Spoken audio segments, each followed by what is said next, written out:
दिल से बुलाया केमिस्ट्री क्लास 12 को पढ़ाने मानसू कुमार आए। तो आज दोनों दोस्त फुल एचडी में कॉमन नेम ईथर का पढ़ेंगे। तो आज दोनों दोस्त कॉमन नेम ऑफ ईथर पढ़ेंगे। ईथर का सामान्य नाम पढ़ेंगे। जैसे कॉमन नेम हो गया दोस्त, कोई बच्चा अगर मंगलवार को जन्म लिया तो उसको मंगला बोल दिया गया, शुक्र को जन्म लिया तो शुक्रवार बोल दिया गया। तो वही हमारा दोस्त प्यार से बोला जाने वाला नाम को क्या बोलते हैं? Common name. तो देखिए दोस्त, आज हम कॉमन नेम ईथर का पढ़ेंगे।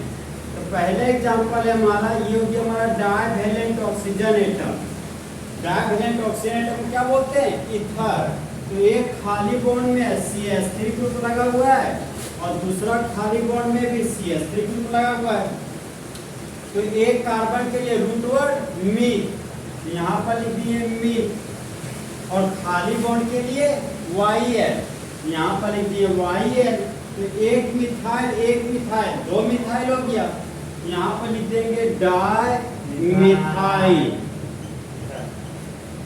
और ये हमारा डाइवैलेंट ऑक्सीजन एटम है, तो क्या बोलेंगे? ईथर। तो यहाँ पर लिख दिए ईथर।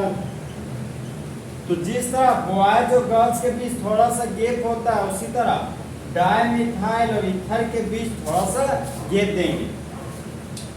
ये मेरा डाइवैलेंट ऑक्सीजन एटम। एक खाली बॉन्ड में दो कार्बन का अल्काइल ग्रुप लगा हुआ है।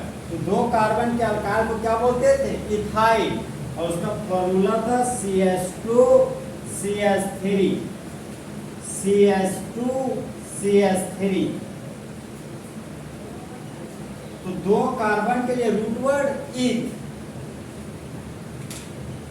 खाली बॉन्ड के लिए YL, इसका नाम क्या हो गया? इथाइल। दो कार्बन के लिए रूट वर्ड ईथ, खाली बॉन्ड के लिए YL। तो एक इथाइल दो इथाइल हो गया। तो यहाँ पर लिख दिए डाई इथाइल। और डाइवैलेंट ऑक्सीजन एटम को क्या बोलते हैं? ईथर। तो यहाँ पर लिख दिए ईथर। तो इस कंपाउंड का कॉमन नेम हो गया डाइथाइल ईथर। नेक्स्ट कंपाउंड है हमारा, ये हो गया डाइवैलेंट ऑक्सीजन एटम, इसको क्या बोलते हैं? ईथर। तो यहाँ पर लिख दिए ईथर। अब एक खाली बॉन्ड में मिथाइल ग्रुप लग गया और दूसरा खाली बॉन्ड में CH2 CH3 ग्रुप लगा दिए। तो दो कार्बन के लिए रूट वर्ड ईथ, खाली बॉन्ड के लिए YL, इसका नाम क्या हो गया? Ethyl group. एक कार्बन के लिए रूट वर्ड मी, खाली बॉन्ड के लिए YL, इसका नाम क्या हो गया? मिथाइल। तो मिथाइल का M और इथाइल का E। तो ABCD में पहले कौन आता है? मिथाइल का M, इथाइल का E, इथाइल का E। तो पहले इथाइल लिखेंगे, फिर मिथाइल लिखेंगे और ईथर। Ethyl methyl ether. इस कंपाउंड का नाम है इथाइल मिथाइल ईथर। पोजीशन नहीं, यहाँ पर पोजीशन है। कॉमन नेम में क्या बोलते हैं? पोजीशन नहीं लिखना है, ठीक है। कॉमन नेम में अल्काइल ग्रुप का नाम लिखना है, ठीक है। वो भी नाम ध्यान रखें कि अल्फाबेटिक ही प्रीफर करके सिर्फ लिखना है। लिखो। तो अब लोग दोस्त नेक्स्ट एग्जांपल पढ़ेंगे। नेक्स्ट एग्जांपल है हमारा, ये हो गया हमारा डाइवैलेंट ऑक्सीजन, जिसको प्यार से क्या बोलते हैं? ईथर। तो यहाँ पर लिख दिए ईथर। और डाइवैलेंट ऑक्सीजन के एक खाली बॉन्ड में आइसोप्रोपाइल ग्रुप लगा हुआ है। तो जब CH पर झूल जाता हो दो ठो मिथाइल ग्रुप, जिसको क्या बोलते थे? Isopropyl group.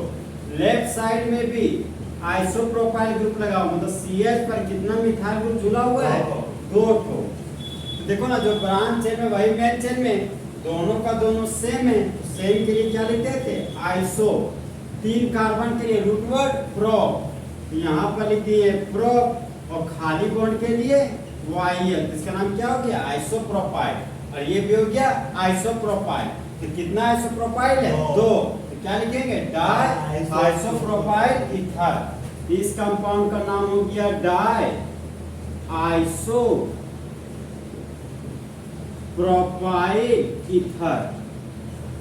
देखो यहाँ पे डाई का आई दो बार आ गया, दोनों बहुवचन एक हटना चाहिए, लेकिन यहाँ पर नहीं हटता है। वजह क्योंकि ये प्रीफिक्स है ना, डाई भी प्रीफिक्स है, आइसो भी प्रीफिक्स है, तो तो प्रीफिक्स में कभी भी नहीं हटाना। अगर यहाँ पे ढेर से हो सकता है हाइफन लगा सकते हैं, ठीक है, ढेर से तो हाइफन लगा सकता है। तो इस कंपाउंड का नाम हो गया di isopropyl ether. Next example है हमारा, ये हो गया मेरा डाइवैलेंट ऑक्सीजन एटम।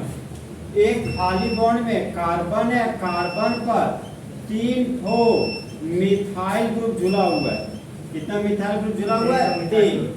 फिर ये हमारा कार्बन हो गया, इस कार्बन पर 3 ठो मिथाइल ग्रुप जुड़ा हुआ है। तो यह कार्बन कितने कार्बन से जुड़ा हुआ है? 3 कार्बन से। ये कैसा कार्बन है? 3 डिग्री कार्बन। तो 3 डिग्री कार्बन को वर्ड में क्या बोलते थे? टर्सरी। तो यहाँ पर लिख दिए टर्सरी और हाइफन दे दिए। 1 2 3 4 कार्बन के लिए रूट वर्ड ब्यूट। यहाँ पर लिख दिए ब्यूट और खाली बॉन्ड के लिए वायर। इसका नाम क्या हो गया? Tertiary butyl. और इसका नाम टर्सरी ब्यूटाइल। तो कितना टर्सरी ब्यूटाइल? 2। तो नाम क्या हो गया? Di tertiary butyl ether. Di tertiary butyl ether. अब देखो, ये हो गया मेरा डाइवैलेंट ऑक्सीजन एटम, ठीक है। एक खाली बॉन्ड में मिथाइल ग्रुप लगा हुआ है और दूसरा खाली बॉन्ड में बेंजीन का रिंग लगा हुआ है। तो CH3 ग्रुप को अल्काइल के फॉर्म में क्या बोलते हैं? मिथाइल। यहाँ पर लिख दिए मिथाइल। और बेंजीन का दूसरा नाम क्या है? फिन। दूसरा नाम क्या है? फिन। तो बेंजीन का दूसरा नाम है फिन और खाली बॉन्ड के लिए वाई लिख दिए। 2 वोवेल आ गया तो ये हट गया। तो बेंजीन को अल्काइल के फॉर्म में क्या बोलते हैं? Phenyl group. तो फिनाइल का P और मिथाइल का M। तो एबीसी में पहले कौन आता है? देखिए PHNYL फिनाइल।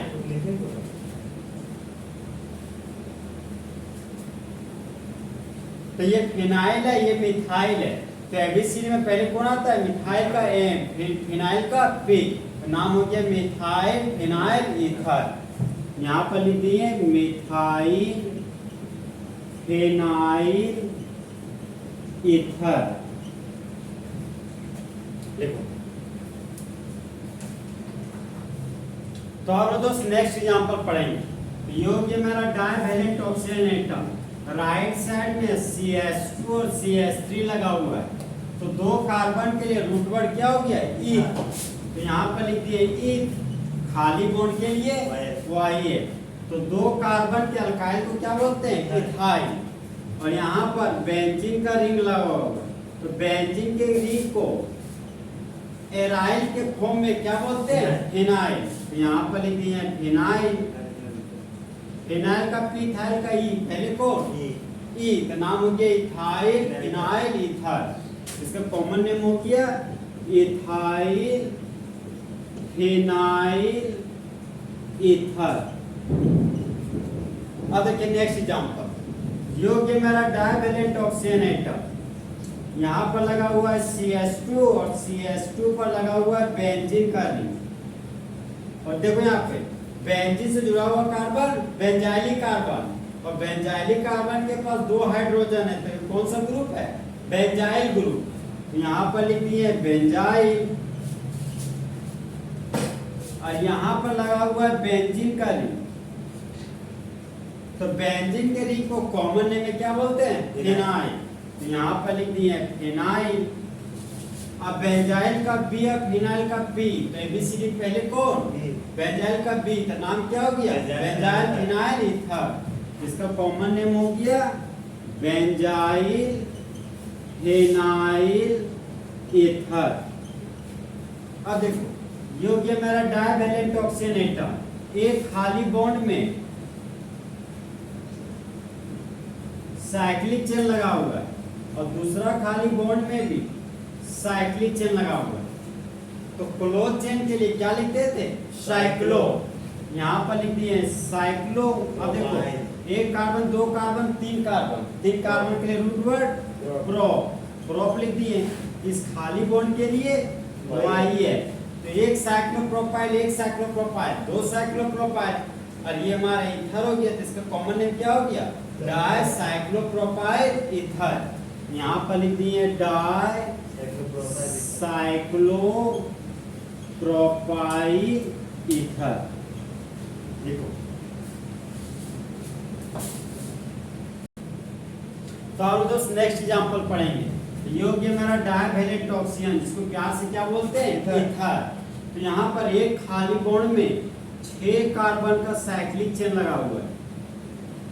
ये क्लोज चेन है, तो क्लोज चेन के लिए क्या लिखते हैं, साइक्लो। तो यहाँ पर लिखती है साइक्लो, और 1 2 3 4 5 6 कार्बन है, तो 6 कार्बन के लिए root word hex.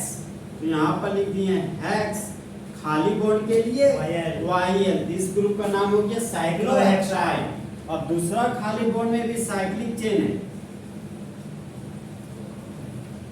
1 carbon 2 carbon 3 carbon 4 carbon, तो क्लोज चेन है, तो क्लोज चेन के लिए क्या लिखेंगे, साइक्लो। तो यहाँ पर लिख दिए साइक्लो। 4 कार्बन के लिए रूट वर्ड हो गया ब्यूट, खाली बॉन्ड के लिए हो गया YL, इसका नाम हो गया साइक्लोब्यूटाइल। अब यहाँ भी साइक्लो, यहाँ भी साइक्लो, दोनों तो सेम हो गया। फिर आगे देखो, हेक्साइल का H है, ब्यूटाइल का B। ABCD में ब्यूटाइल का B आता है कि H, B, इसका नाम हो गया साइक्लोब्यूटाइल साइक्लोहेक्साइल ईथर। नाम बोलो, साइक्लोब्यूटाइल साइक्लोहेक्साइल ईथर। अब देखो नेक्स्ट एग्जांपल, ये हो गया मेरा डाइवैलेंट ऑक्सीजन है। ओके, यहाँ पर ये हमारा हो गया साइक्लिक चेन, तो क्लोज चेन के लिए क्या लिखेंगे, साइक्लो। यहाँ पर लिख दिए साइक्लो। 1 2 3 4 5 कार्बन के रूट वर्ड पेन, यहाँ पर लिख दिए पेन। खाली बॉन्ड के लिए YL, इसका नाम हो गया साइक्लोपेंटाइल। अब दूसरा खाली बॉन्ड में लगा हुआ है CH2 CH3, तो 2 कार्बन के अल्काइल को क्या बोलते हैं, इथाइल। तो इथाइल का E और साइक्लोप्रोपाइल का साइक्लोपेंटाइल का C, तो पहले कौन आता है ABCD में, C, तो इसका नाम हो गया साइक्लोपेंटाइल इथाइल ईथर। इसका कॉमन नेम हो गया साइक्लोपेंटाइल इथाइल ईथर। तो इस तरह हमारे दोस्त फुल HD में कॉमन नेम ईथर का खत्म।